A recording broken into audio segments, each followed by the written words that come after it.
Okay, thank you very much, Rob, and greetings, everybody. I'm here in Mi'kma'ki and Sineptaquit, so I just want to acknowledge that land. It's where I grew up in Nova Scotia, but I am from Memorial University. And I want to talk to you today about improving synchronous, asynchronous, and remote blended online learning. I will warn you that I am I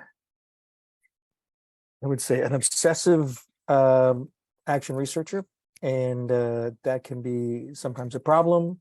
And anyway, let me just tell the story and I go through this and try to help you find some ways to actually improve your practice in manners that I have found. So I am a retired high school science teacher, taught for 28 years face-to-face, and I taught advanced placement courses by distance. Post-secondary, I teach face-to-face science methods, and I teach a highly structured remote statistics course. So that's a lot of fun. Actually, I really enjoy it. And I've done some blended work with the K-6 science course that we have at Memorial University. So for about 2 decades or more, I've been involved with action research, and I've used that to improve my practice.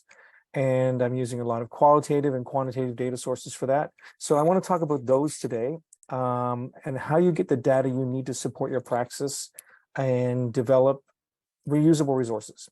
Okay, and ones that are good, that are student focused and support our mediation, students learning, while increasing our own instructional efficiency and satisfaction. So, and yes, I have found teaching stats to be increasingly satisfying. So many would not believe that, but I can tell you it's true. So let me just start with the transactional distance theory for more. And it's just, I'm people, I know it's a bit controversial sometimes, but I like some parts of it. Okay, so for example, my statistics course is highly structured. Okay, so that tends to increase what's called transactional distance. Now, transactional distance is not necessarily a bad thing either. Some people love it when they have a lot of structure and do things on their own and don't have anybody sort of poking at them. But there are some problems. For example, in a highly structured course, there is going to be less dialogue, which is going to increase transactional distance. I do my best to reduce that. I'm going to talk about that. And of course, capacity for individualization is not great in the statistics course, but in other courses I've taught and have helped teach through CDLI here in Newfoundland, we've greatly reduced the structure. We have less structure, we have more individualization and more dialogue. So we've greatly reduced this idea called transactional distance with teaching high school remotely. So I'll have some chance to talk about that. So lectures, where do they fit in? Well, if you're teaching synchronous and you're lecturing all the time, you've got all these problems sort of magnified, in my opinion. You're providing a high structure environment, little individualization, and almost no dialogue. So I see that as a negative thing. I started work as a lecturer when I was first started teaching back in 1993, but gradually changed. And through my own experiences with the hybrid advisors we've been using at Memorial, we've actually increased dialogue, reduced structure, and increased autonomy, but it really comes at a very high cost in terms of the amount of technology they have to have. So there are some, costs to that. And, I don't know if I have time to talk about those, but we all understand when you have technology where you're talking back and forth to like 20 different students and doing that through WebEx, which is highly restrictive, there are going to be some issues. Okay, so for me, because my first degree was a master's, I was a biologist and taught AP psychology, and I recognize things like when we teach online, we have serious sensation and perception problems, both for the teachers and for the students, and that creates this transactional distance, if you like, where we're having trouble sort of figuring out what's going on. But the evidence is there.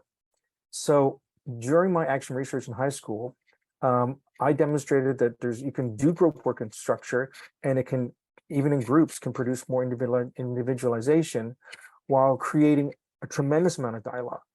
All right, so I've done group work in science. I was in the military. I'm a Navy veteran, and In the Navy, you have to know all the jobs. Okay, so what we did in science was the students had to know all the jobs, and we made them rotate through the jobs like you do when you're on watch in the Navy, and that led to great group work. I'm not going to get to talk about that today, but it is something that I'm working on and hope to do a postdoc with. So structured project-based learning and feedback, formative assessment can improve dialogue. Okay, so if you get people working in these sort of project environments, you know, it really takes a lot of organization. All right. And the question to me that everybody would obviously ask is like, well, is it worth it? Okay, should I bother to do this? And of course, when anything happens like this, there's a high investment up front. And one of those investments is doing research where you have to figure out, you know, what you need sensation and perception. You need to figure out what's going on. So the data sources for this. All right. The first time I did action research with science, I did it in genetics. And it was humbling to say the least, because I thought I was a rock star. I thought, oh my God, I'm just killing this. And I wasn't killing this. You know, my students were, I figured they were having problems in genetics because they were having math problems, when in actual fact, it was me and the way I was presenting and the way I was teaching. And that really shifted my gears 20 years ago to like really focus on, well, what information can I get from the students to find out what their needs are? What are their learning needs? You know, and, you know, how do I get this without, you know, being kind of creepy? Like, you know, how do I find these things out without being overly intrusive to the student's environment? Because, you know, when you're teaching high school, I mean, you know, it can be really difficult sometimes to get information. All right. As you get information, especially in post-secondary, I find is really there's data sources out there that are much more readily available. So, and plus there's much less evaluation, right? So you can sort of pick away at that. So we're busy experts. Yes, we're experts. But getting this data is what we need to support the students' learning. All right. And course evaluations are really important, but and they're good for information, but you have to analyze them.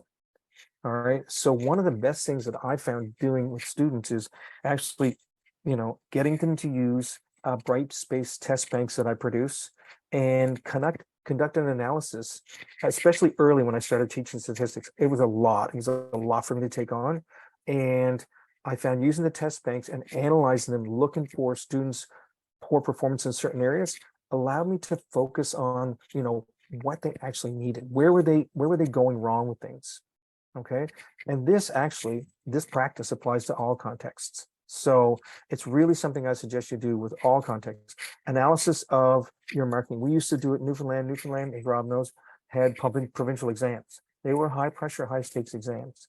And of course, in university, they're all high stakes exams. So figuring out where those misconceptions are allows you to focus. And I don't want to say this the wrong way, but really, if you're trying to improve what you're doing as a teacher, I think looking at the high-end students is a waste of time. They're all going to take care of themselves, and that's not a problem. What you want to do is focus on the students who are at the other end of the distribution. And by doing that, you can actually shift your marks significantly and improve overall grades in your course by focusing on their needs and their misconceptions. So, for example, all right, so I always have a quiz very early on in my stats course, and I do an analysis of the questions, and I notice right away there's two problems right away here. I've got a good distribution of grades right here for you're doing well with those questions, but there's two here, okay, that are classics, okay, and I go and address those. I look at the detail of the question, and then I go and address those with the students so that they have more practice and that they understand why they made the mistakes they did.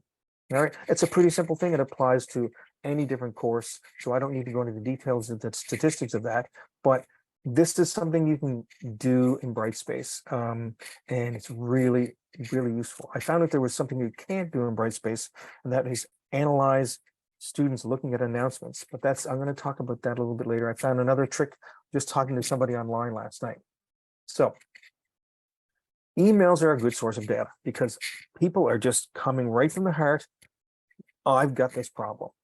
Okay. And I noticed, and many of you may have noticed too, that during the pandemic, the volume of emails just was like tremendous. The students were in this radically different environment. It was really stressful. And, so I said, well, how can I reduce their stress? Obviously, there's problems. So I started looking at emails and sort of filtering them by what I was sending and how I was responding. Okay, because I'm responding to all these things. It's like, am I responding to all the same things all over again? And the answer was yes, I was repeating a lot of emails. So using that data, I decided, well, I'm going to have to be more proactive. And, a lot of times now that I've taught this course like 10 times, this is sort of second nature to me. But early on, if you want to invest the time into doing this and analyzing what you're doing, it can really pay off and support the students. So I would do quick tallies on like, where are my big areas of issue? Okay. So SPSS is an issue. And the students basically were not reading the fact that they are given all the line by line code, what to do with your SPS instructions to get your answers that you need for your outputs to do the labs. Okay. Lab reports, exams, things like that. So I was getting there was a lot of information there, but the lab reports generated the most emails. And this, by the way, this is pre-pandemic. Okay. Pandemic, those numbers basically tripled for the lab reports. And nothing against some people, but I got in 1 week for one lab, I got 50 emails from one student. So, I thought, this was a volume of email that was, sorry, I'll go back to that previous.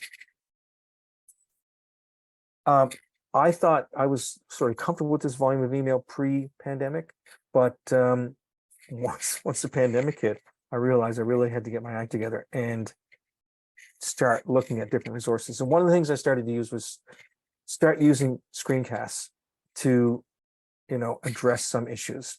Okay, and proactively target things that were causing issues for students. So what are you going to do?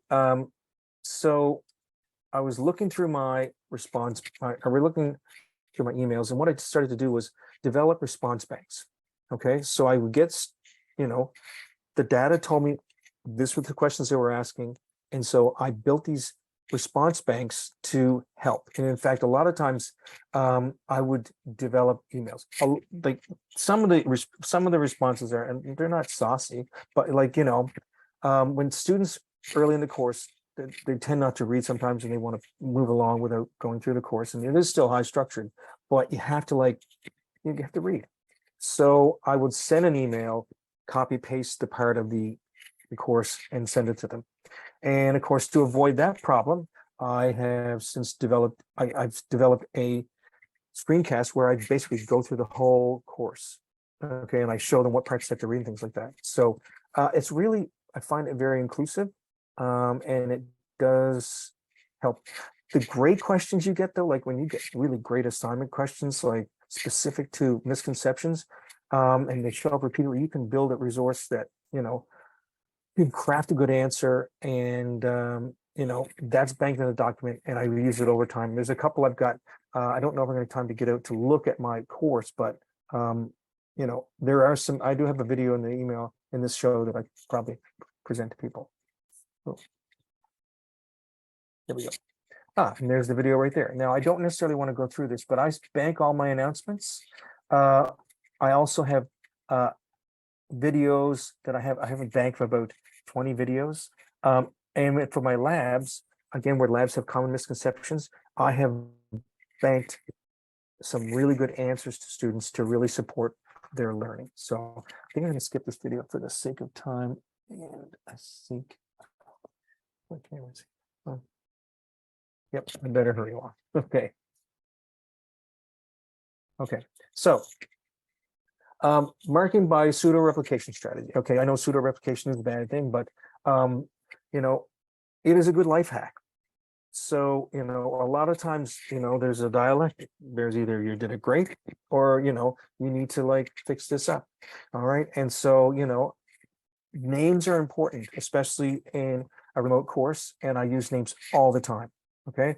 But with these particular responses here, it's like blank.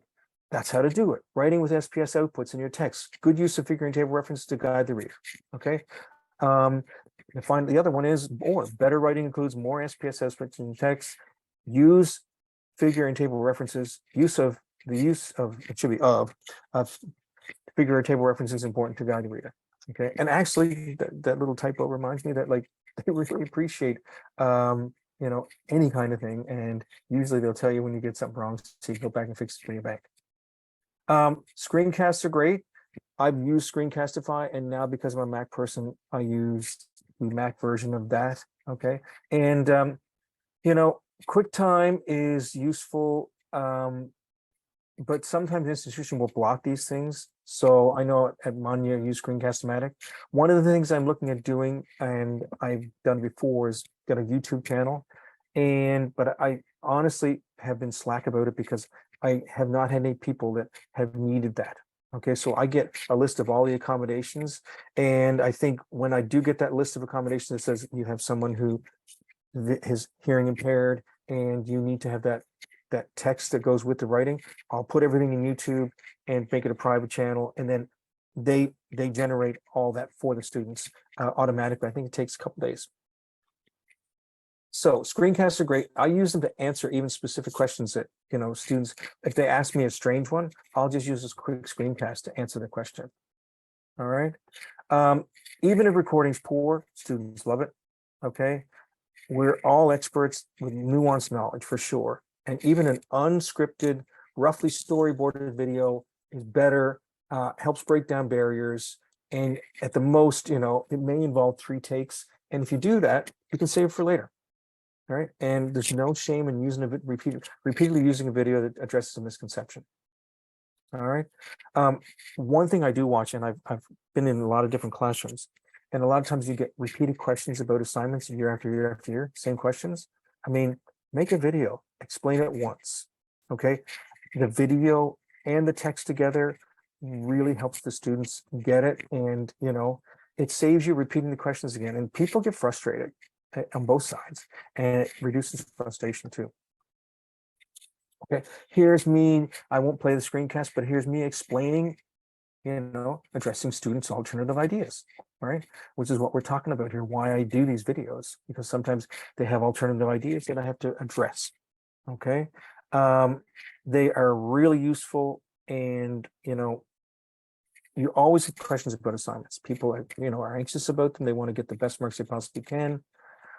So, and if your face is in there too, it really adds a human feature. And I make these for my synchronous classes too. My face-to-face classes, I make these. So this is a face-to-face class that I made this video for. And I have all of these done for all my classes. And, I watch other teachers who teach with me, and they're answering questions about assignments all the time in class. And that's stealing class time. All right. And, they usually, if someone asks me a question, it's really probably high end because they've already been through the screencasts and have dealt with it. So another thing I like to do is use hypermedia docs. Okay, so Google Docs with hypermedia in them. And this allows my science students to just, I've done this over distances like from where I am now to Labrador.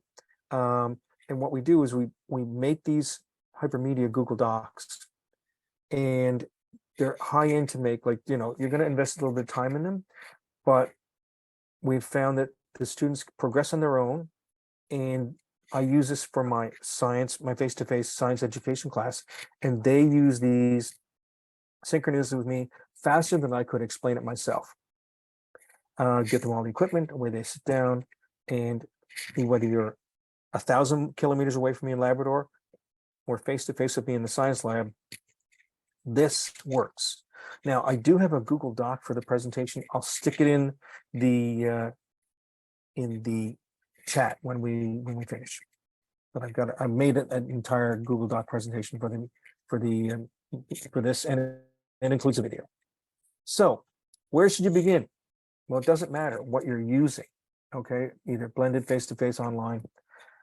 Videos are great. The students love them, and when you archive your responses, you get this really good feedback from the students and for the students.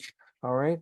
I encourage everybody to be brave and sort of just go out there and make a video. And it doesn't have to be, you're not going to win an Oscar for it, but the students really, I've had so much positive feedback from the students.